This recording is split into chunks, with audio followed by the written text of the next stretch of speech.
close your form. 50-50, back to 50-50, good Tai Chi posture. Okay? All right. We're heading towards cloud hands, but what I want to do now is start from the beginning, the 10 form, okay? So we can get in repulsing of the monkey. Okay, good Tai Chi posture, dropping the shoulders, tucking the butt, hollowing the chest, head straight up, down 10 points all lined up, tongue on your palate, good thoughts. Commencing form, shift weight to the right, 60, 70, 80, 90, 100, 10, 20, 30, 40, 50. Hands rotate to the middle of the thighs. Take a deep breath in as you elevate. As you draw up that water at shoulder level, reverse the process. Tuck the elbows, drop the shoulders, flex the knees. Left hand stays in the center. Right hand rises up higher, glancing at it, opening the palms to the ceiling, bringing it to your ear. Turn your head and neck, meet in the center, push forward, pull back, repulse the monkey.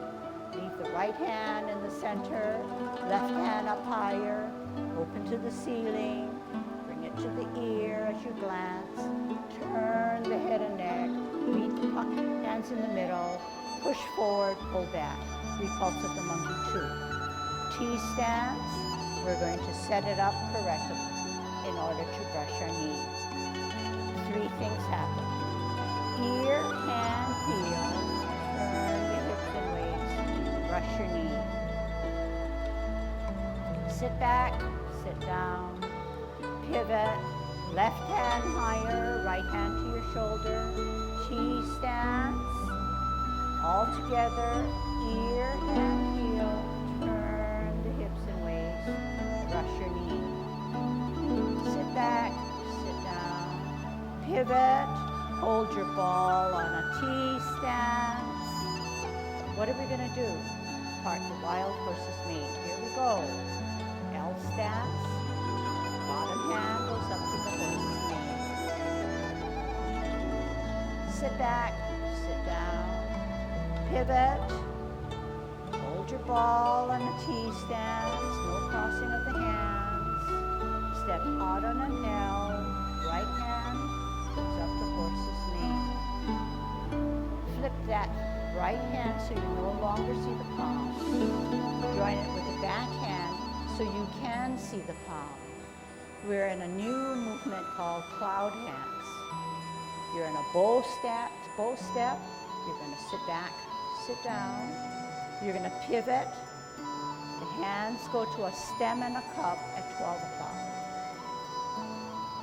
We want to get out to the 9 o'clock, so we're going to use the left heel to pivot out to 9. But 2 things happen. We flip the hands, we close the feet. 12 o'clock, stem cup. 3 o'clock, 2 things happen. Flip the hands, open the feet. 12 o'clock, stem cup. Use your hips and waist to get to 9. At 9 o'clock this time, we want to go the other way, so we only flip the hands. 12 o'clock, stem cup. Use your hips and waist to get to 3 o'clock, but 2 things happen. Flip the hands, close the feet. 12 o'clock, stem cup. 9 o'clock, 2 things happen. Flip the hands, open the feet. We need to get out of cloud hands, so at 3 o'clock, we only flip the hands. At 12 o'clock, we shift the weight to the left. We center ourselves and we come up as a golden cockle. Down, shift weight. Make Tai Chi symmetrical. We do the other side. Down, 50-50. We shift weight to the left. Right hand on the outside. Right foot coming up. Kick out. Right. Down, shift weight to the right.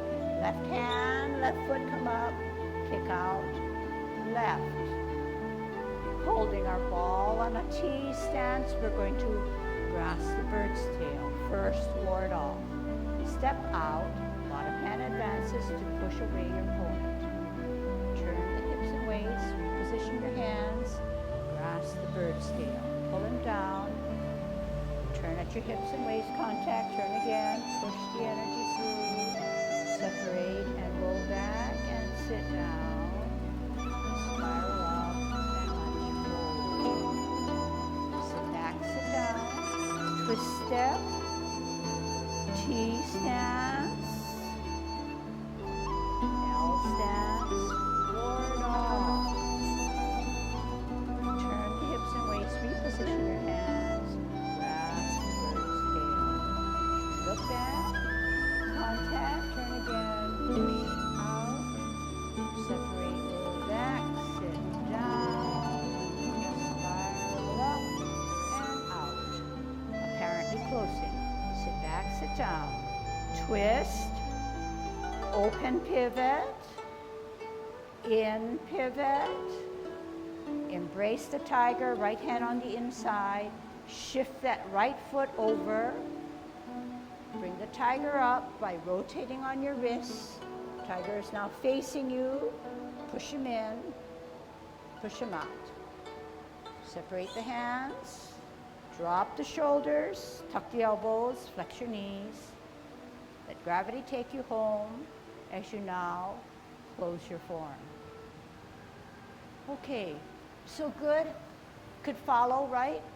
You're getting a sense of the sequences and how 10 form is 10 movements put together in a logical way. The transition steps help us to get into the new movement, okay? So when we broke each movement down and then learned how to transition into it, it seems like it will flow, okay? The troublesome spots are you're going to need to reinforce and practice and review. What I want to do now is go over cloud hands a little bit more. And so just a refresher, okay? So we learned that in cloud hands, it's a sideways motion, leading with the toe as if we were playing a piano using our fingers. But it's a very simple movement in that when one foot or one hand is down, the opposite hand or foot can then move. And we can see that it's logical because when we alternate, we have the safety net or the stability of the grounded substantial foot. And only the foot that has no weight can then advance. So every time we advance, it's to the side and our feet are always parallel. So it can never be leading with the heel. It could never be in an oblique position like this, but like this, okay, like this. We also said that if once we have our feet work or footwork laid down really well, then we could add hands. But we also remember that to float like clouds using your whole body, the best part of your body is to use your hips and waist. Once you decide that your hands are the most important part, you're losing the essence of Tai Chi. You're not really doing Tai Chi. Okay? So you understand me so far. So if you understand that premise in which the hands are going for the ride and the hips and waist are the drivers of your motion, you won't have to worry about where your hands are, okay? So remember what I said, and this is not only for cloud hands, but for everything, okay? In cloud hands, the hands are directed by the hips and waist. If I use my hips and waist and I position my hands where I need it to be, I won't have to worry. And maybe you say, well, because you're not even moving. But no, yes.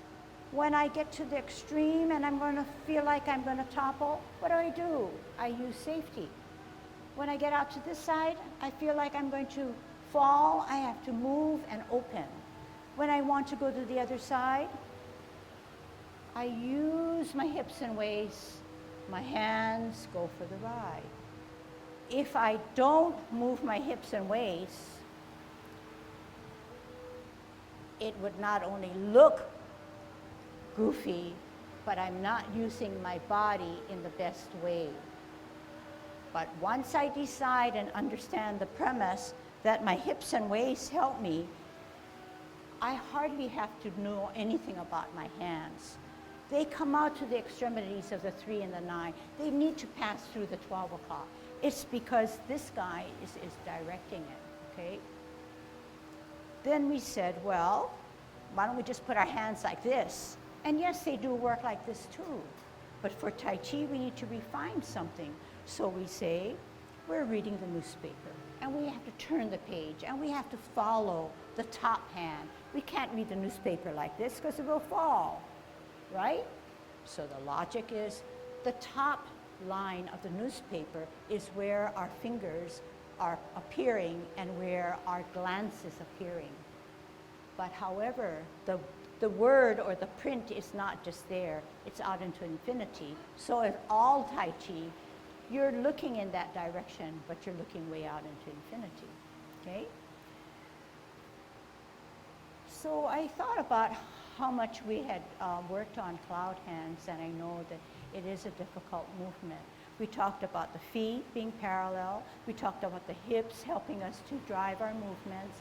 And then we just said, oh, it's like reading the newspaper, or it's like it's like an egg beater, where there's one rotating on the top and rotating on the bottom, and they're sort of going in opposite ways, okay? But I thought about it, and that was a little bit of a cop-out, okay? So this is what I want to teach you. The top hand is always, the palm is always, you can always see the palm. The top hand, you can always see the palm. So let's say, left hand is the top hand. Bottom hand is the right hand. So what did I say? The top hand, you can always see the palm. Let's see, this is 2 o'clock, right? Because we're not in motion yet. So this is about 1 or 2. 12 o'clock, top hand can see the palm, bottom hand you cannot.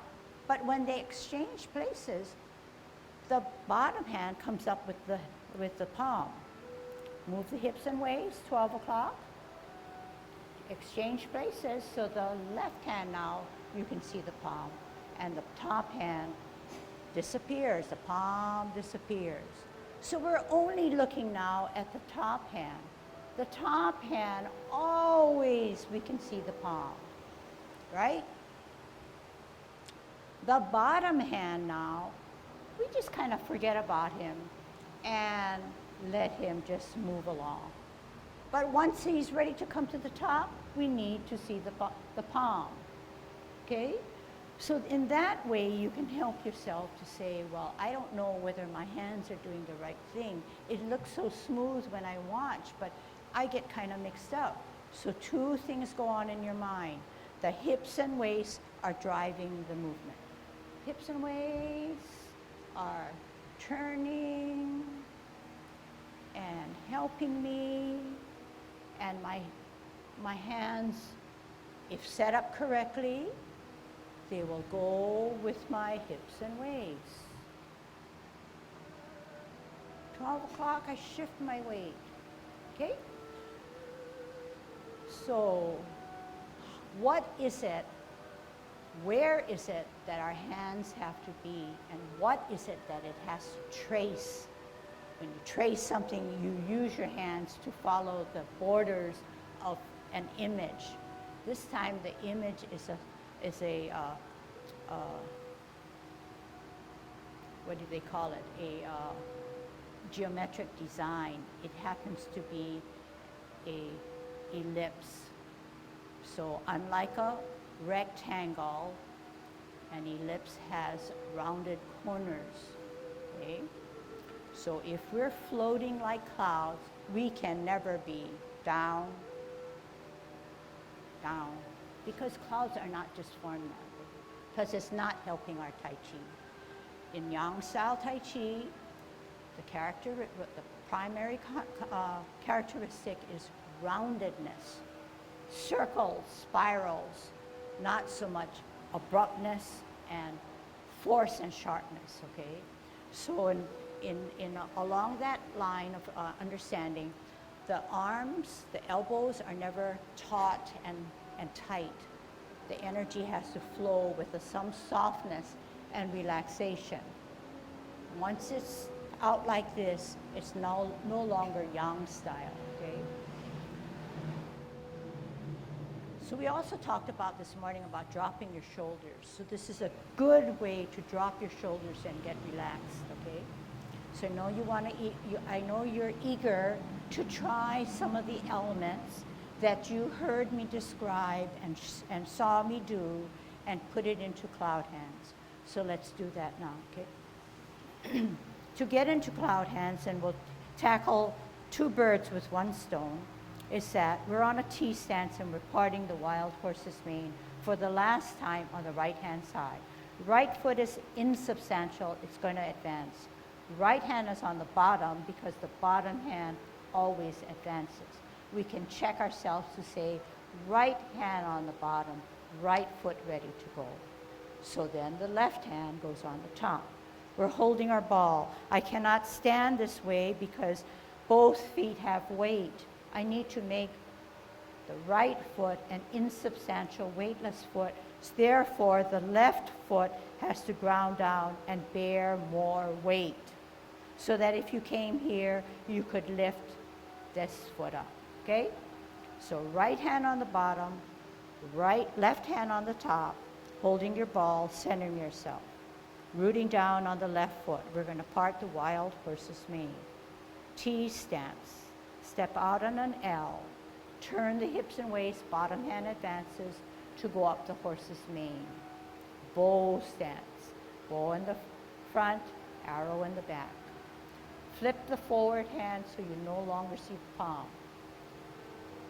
Bring the left hand staggered so that you can see the palm, setting it up correctly. Cloud hands on a bow stance. Sit back, sit down. Pivot with your right heel. Turn your hips and waist. You get to 12 o'clock. 12 o'clock has a stem, and we said that at 12 o'clock, the bottom hand is in a cup position or holding a cup. So now you have 12 o'clock in a stem cup. We want to get out to the 9. We said that cloud hands, you don't use your hands, you use your hips and waist. So how can we do that? We pivot on our left heel to allow the movement of our hips and waist. There we are at 9, 10 or 9, right around there. But two things happen. We need to flip the hands so that the top hand goes to the bottom. The right hand now has the palm showing you, but we have to close our feet at the same time. Hips and waist take us to 12, stem and cup. Hips and waist take us to 1, 2, 3 o'clock. Two things happen. Change the hands, open the feet. 12 o'clock, stem cup. How am I getting there? Turn the hips and waist. One thing happens. Only flip the hands. Turn the hips and waist to get to 12. Stem and a cup. 3 o'clock, two things happen. Flip the hands, close the feet. Stem cup at 12. 9 o'clock, two things happen. Flip the hands, open the feet. Stem cup at 12. At 3 o'clock, we're only going to flip the hands. And at 12 o'clock, at a stem cup, we're going to shift the weight to the left, bring up our right foot, bring up our right hand, push down our left hand, golden cockerel. Shift weight to the right, push down the right, bring up the left, golden cockerel. Down, 50-50, gather the energy, shift the weight to the left, right hand on the outside, right foot coming up, kick out, right. Shift weight to the right, left hand on the outside, left foot coming up, kick out, left. Let's practice it to the end, holding our ball on a T stance. What are we going to do? ward off or grasp the bird's tail. Step out on an L, bottom hand advances to push your opponent away by forearming him.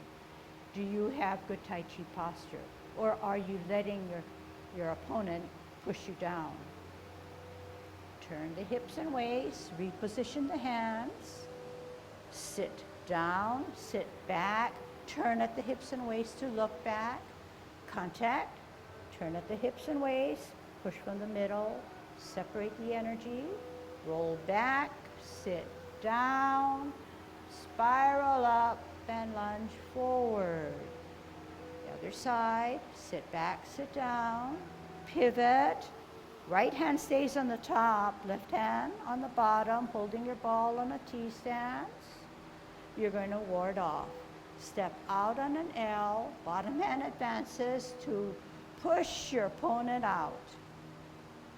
Turn your hips and waist, reposition your hands, gently bring down the bird's tail or gently pull your opponent down. Contact, turn again, push the energy through, separate and roll back and sit down, spiral up and lunge forward. Apparently closing. Sit back, sit down. Pivot, open pivot, in pivot, embrace the tiger, right hand on the inside, root down on the left so that you can move your right foot over, turn or rotate on your wrist so that your palms are now facing you, right hand on the outside now, bring the tiger closer, push him away, separate the energy, drop the shoulders. When you drop the shoulders, you're going to tuck the elbows, flex your knees, everything falls into place. You don't have to worry about your hands as you now close your form.